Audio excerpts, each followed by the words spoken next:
Comment se débrancher de la peur? Sujet vaste et profond dans cette vidéo où un humain, coucou, c'est moi, je m'appelle Jean-Luc Devecter, parle à des humains, coucou, c'est toi, tu t'appelles, je te laisse compléter. Et dans cette vidéo, eh bien, on va essayer d'avoir une approche qui est vraiment la mienne, qui est-ce qu'on peut faire plus simple, est-ce qu'on peut faire plus profond, est-ce qu'on peut faire plus permanent, plus radical. Et je te propose donc une approche simple, profonde et radicale pour se débrancher de la peur. Donc, je t'invite vraiment à prendre le temps de t'asseoir tranquillement, de prendre de quoi noter, de prendre de quoi boire. La vidéo sera courte, mais elle sera intense. Peut-être il faudra l'écouter plusieurs fois pour attraper tout ce qu'elle a à te délivrer. Et l'idée de cette vidéo, c'est vraiment de te proposer une approche pour... On part ensemble et on essaye de se dire, est-ce qu'on pourrait bien débrancher cette peur qui nous encombre et qui fait que du coup, au lieu d'être dans une paix profonde, dans une joie et dans une expression de l'amour, eh bien, on est parfois dans la peur et donc avec toutes les stratégies pour se rassurer, se sécuriser, de manipulation, de négociation, de prise de pouvoir, etc. etc.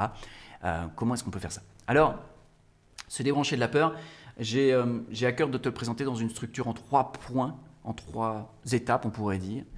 J'aime bien, quand j'essaie de comprendre un phénomène, de me dire comment ça fonctionne et du coup de le structurer. Alors évidemment, le phénomène en lui-même est un phénomène plus global, mais je me dis que peut-être si on arrive à identifier des espaces qui fonctionnent ensemble, peut-être qu'on peut du coup se donner une possibilité d'action ou d'exercice de notre volonté dans ces espaces pour installer dans nos vies un peu plus de paix, de joie et d'amour et un peu moins de peur, d'anxiété, de violence, etc. Donc se débrancher de la peur, la première chose, et ça va te paraître probablement contre-intuitif parce que c'est l'inverse de ce qui va être partagé dans beaucoup d'espaces qui adressent ce genre de thématique. Dans beaucoup d'espaces, on va te dire, ok, alors il va falloir que tu trouves de quoi tu as peur. Et puis quand on a trouvé de quoi tu as peur, on va remonter le fil, et puis on va trouver la raison pour laquelle il y a la peur, et puis on va traiter la raison. Et en fait, je te propose une approche complètement différente, qui ne demande pas d'intellectualiser, qui demande d'être vraiment présent, qui demande d'être associé à ce qu'on est en train de faire à l'intérieur de nous. Donc on n'est pas dans une dissociation intellectuelle, on n'est pas dans une espèce de décorporation où on regarde les choses à distance, on est avec les choses, mais pas dans une compréhension uniquement intellectuelle ou une recherche vraiment comme systémique ou non, autre chose. Donc la première chose que je te propose, et puis il faut tester, puis tu verras bien si ça marche ou pas. L'idée c'est de tester. Déjà la première chose c'est de ne pas chercher de quoi on a peur. Tout simplement pourquoi? Parce qu'en fait, oui, il y a plein de techniques qui, quand on identifie qu'on a peur de quelque chose, on peut travailler sur cette peur. J'ai la phobie de l'avion, oui, je peux faire de l'hypnose, je peux faire peut-être de l'EFT, je peux faire peut-être toutes sortes de pratiques, je peux travailler en énergétique, je peux faire plein de choses dès l'instant que j'ai identifié une peur pour la traiter, c'est sûr. Mais l'idée ici, pour se débrancher de la peur, c'est on s'en fout.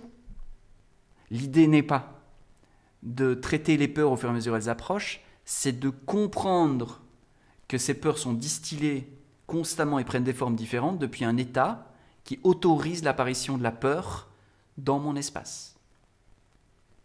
Est-ce que je veux vivre à partir de la peur, comme je le disais dans la vidéo précédente? Je te renvoie à la vidéo précédente sur les 3 questions pour passer une journée magnifique, splendide. Et le point ici, qui est très différent de la plupart de toutes les approches thérapeutiques qui vont considérer comme postulat de départ l'existence d'un individu, ce que réfute le bouddhisme et toutes les traditions en disant si vous croyez en l'ego, allez voir où il est et puis quand vous l'aurez trouvé, on en parlera.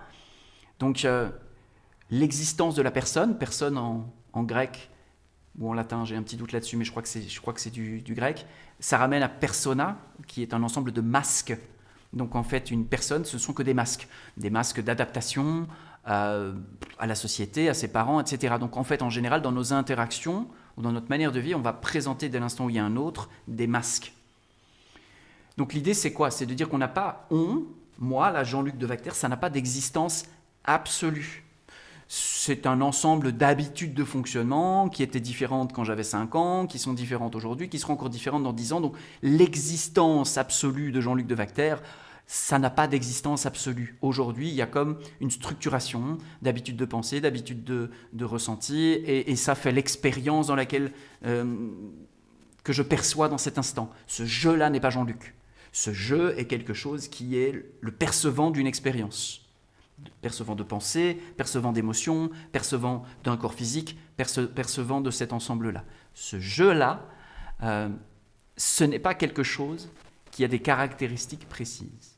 Ça veut dire quoi? Ce jeu-là, il est impersonnel, il est neutre, il n'est ni de droite ni de gauche, il n'est ni un homme ni une femme, il est global, il regarde toute chose, il est spectateur de toute chose ou témoin de toute chose, mais à aucun moment il n'est quelque chose et pas autre chose. Donc ce jeu-là, il faut bien comprendre que ce n'est pas moi, c'est autre chose. Donc moi, là, moi qui a des peurs, moi a des peurs et c'est normal, moi qui ai des peurs, ça n'a pas d'existence absolue. C'est juste une sorte de câblage d'une présence neutre, une sorte de câblage, une sorte de forme particulière de cette présence-là. Donc, c'est le postulat de départ, il peut être un petit peu difficile d'accès, c'est pour ça que je prends un peu le temps de tourner autour, peut-être que pour toi c'est évident ce que je te raconte là, mais la suite le sera peut-être moins, donc restons bien ensemble. Donc ça ne sert à rien de chercher de quoi moi a peur, étant donné que l'idée c'est de comprendre que moi aura toujours peur. Je est sans peur, je est dans la paix, je est inévitablement rempli d'une joie pétillante et débordant d'amour. Je est cela quand il est, mais c'est un autre sujet, quand il est tourné vers le divin bien évidemment. Mais ça c'est un autre sujet. Mais en tout cas ce je-là c'est pas moi. Moi a des peurs, c'est sûr. Moi a des peurs, je n'en ai pas. Je peux être un espace d'émergence de l'ombre ou de la lumière, mais je n'a pas de peur. Moi a des peurs. Donc évidemment que si on veut se débrancher de la peur, c'est-à-dire vivre à partir de je et non plus à partir de moi, eh bien ça va demander déjà de commencer par se dire ok, stop, je ne cherche pas de quoi j'ai peur. Je sais qu'il y a peur ou je perçois qu'il y a peur. Et le process que je te propose, c'est vraiment un process de toi à toi dans ton intimité, que tu auras peut-être l'élan de poser, que ce soit en allumant une petite bougie, en allant faire une balade en forêt ou toute autre manière qui pour toi te permet de te connecter, de te relier à toi-même dans quelque chose qui est fondamentalement vrai, intimement vrai et qui va être ta manière à toi de ritualiser quelque chose, de changer quelque chose dans certains aspects profonds et fondamentaux de ton fonctionnement jusqu'à aujourd'hui. La deuxième étape que tu vas pouvoir faire, c'est une fois que j'ai dit ok, je ne cherche pas à savoir de quoi j'ai peur, je ne rentre pas là-dedans parce que ça n'aura pas de fin. Il y aura toujours une peur que je devrais traiter, je peux y passer toute ma vie en thérapie et en fait en réalité je ne serai pas guéri dans le fond parce que dans le fond je serai toujours l'identité de quelqu'un pour qui la souffrance est normale, la peur est normale, et ben comme c'est normal, c'est autorisé, comme c'est autorisé, ça apparaît. Or, nous avons eu des exemples qui démontrent que certaines peurs, certaines souffrances peuvent disparaître de la vie de quelqu'un et autre chose peut apparaître. Deuxième étape, c'est utiliser 100% de son autorité sur soi, 100% de son autorité sur soi-même pour poser. Alors la phrase que j'ai eue, mais c'est pas la forme de la phrase qui compte. Moi, la phrase que j'ai pour toi, je la lis, c'est « Je me libère et je libère tout ce à quoi je suis actuellement perméable et qui suscite de la peur dans mon espace. » Autrement dit, pour le dire différemment, en fait, maintenant c'est fini de venir polluer mon espace avec de la peur. J'estime que l'espace dans lequel je vis est un espace, j'en sors les poubelles, il n'y a pas de poubelle à l'intérieur de ma maison, donc la peur est une poubelle, donc elle a le droit d'être dehors, par contre elle n'est pas dans mon espace. Dans mon espace, il y a la paix, il y a la joie, il y a l'amour. Et les poubelles sont dehors. Et chaque chose est à sa place. Donc c'est utiliser 100% de son autorité sur soi pour poser ça. Je me libère et je libère tout ce à quoi je suis actuellement perméable et qui suscite de la peur dans mon espace. Et on peut continuer avec « je me rends totalement imperméable et j'interdis tout ce qui engendre en moi de la peur ». Je me rends totalement imperméable, ça veut dire simplement, en fait, je ferme les fenêtres, si les poubelles commencent à sentir, je ferme les fenêtres. Toute métaphore a ses limites, elle n'est pas terrible, mais on comprend un peu l'esprit. C'est-à-dire, je me rends imperméable, c'est-à-dire je ferme les choses par lesquelles ça pourrait encore venir m'encombrer, et j'interdis tout ce qui en moi engendre la peur. À partir de là, on commence à requalifier l'espace dans lequel on vit en disant, dans cet espace, il est censé y avoir de la paix, de l'amour et de la joie. Il n'est pas censé y avoir de la peur, de la violence, de la colère et toutes ces choses-là. Je crois que sans cet acte fondamental-là, je continue, malgré tous mes efforts et malgré toute ma bonne volonté, à rendre possible l'apparition de ces choses dans mon espace. Je vais le dire comme ça. Tout ce qui est négociable sera négocié.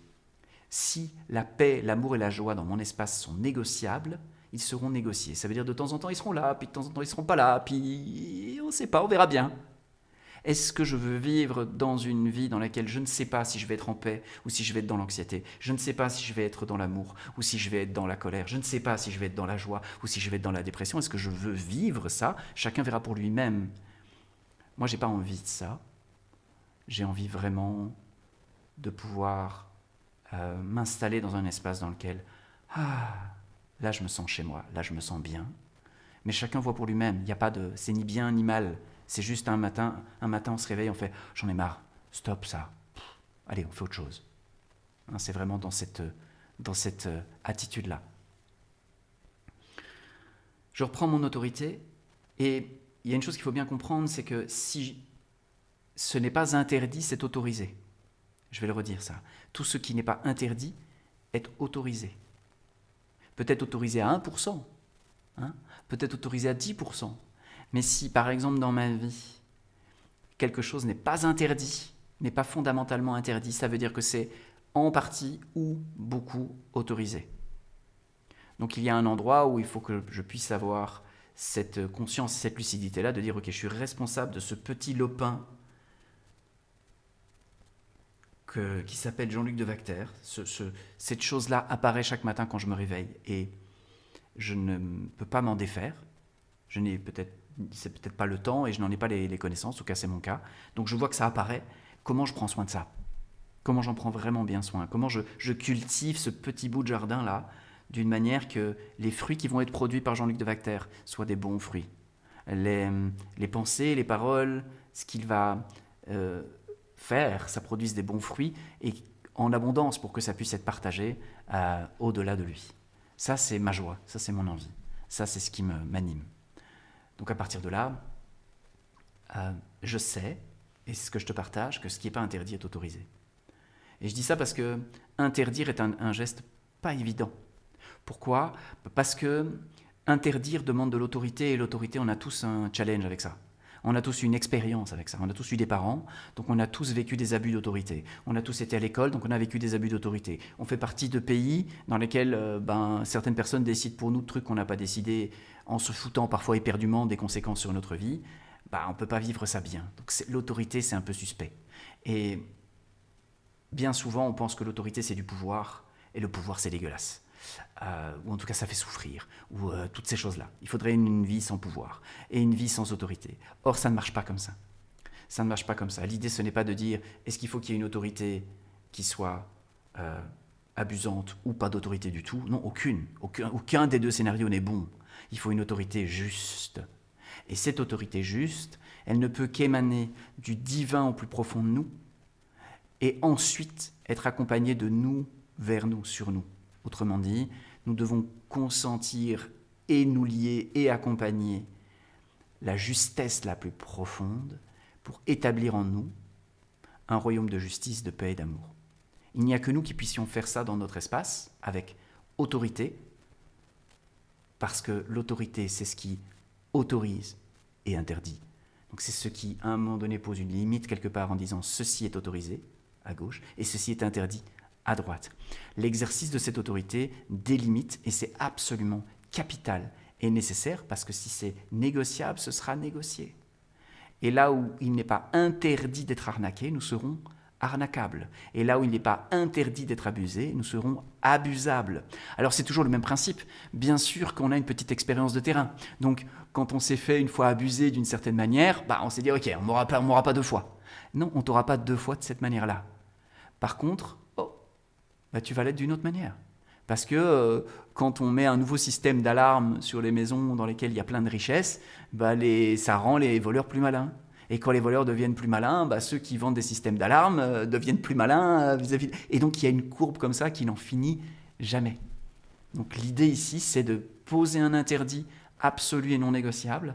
Donc ça ne peut être fait qu'en compagnie de l'autorité divine, bien évidemment. Et ça ne peut être fait que dans le fait de s'apercevoir que l'amour est fondamental dans cet univers et que donc tout ce qui n'est pas l'amour est fondamentalement interdit, non légal, on va dire ça comme ça.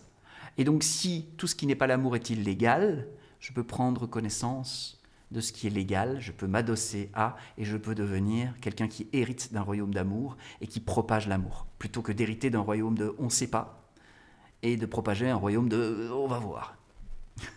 Ok ? Donc utiliser 100% de son autorité sur soi pour ça.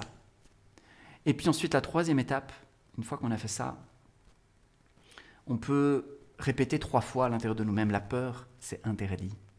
La peur, c'est interdit. La peur, c'est interdit. Le mot le plus important, c'est interdit. Et évidemment que ce qui va être interdit, c'est ce que vous allez mettre à l'intérieur de peur. C'est pas le mot, c'est pas le concept. Je fais pas de philosophie, moi, c'est pas mon sujet. Donc je ne fais pas d'exactitude intellectuelle. Je fais une tentative de parole vivante pour aider l'humain à se relever là où il a envie. Et j'interdis ce qui sera à l'intérieur de ce que je vais nommer la peur. Petit process pour se débrancher de la peur. Quand on a compris que si j'abrite la peur, tout ce que je vais faire vont être les fruits de la peur et qu'on voit les dégâts que ça peut faire et qu'un jour on se dit non, j'ai plus envie ni d'être une victime, ni d'être un bourreau, ni d'être un sauveur, j'ai envie d'être juste bien chez moi et de partager l'abondance naturelle qui s'éveille en moi jour après jour. Moi je crois en ça, je parle pour ça, je suis moi-même en chemin et j'aime marcher avec des gens qui regardent dans cette direction et on s'édifie les uns les autres, chacun avec nos particularités, nos originalités. Et c'est ce que également on fait avec cette association nouvellement créée qui s'appelle Incandescence avec 6 fondateurs et puis toute une activité. Je te mettrai le lien dans le descriptif de cette vidéo si tu veux en savoir un peu plus sur cette association. Pour l'heure, petit pouce si tu as aimé la vidéo, tes réactions, tes questions, tes propositions en commentaire, je lis tout et je prends un grand plaisir à lire chacun, donc voilà, merci pour ça.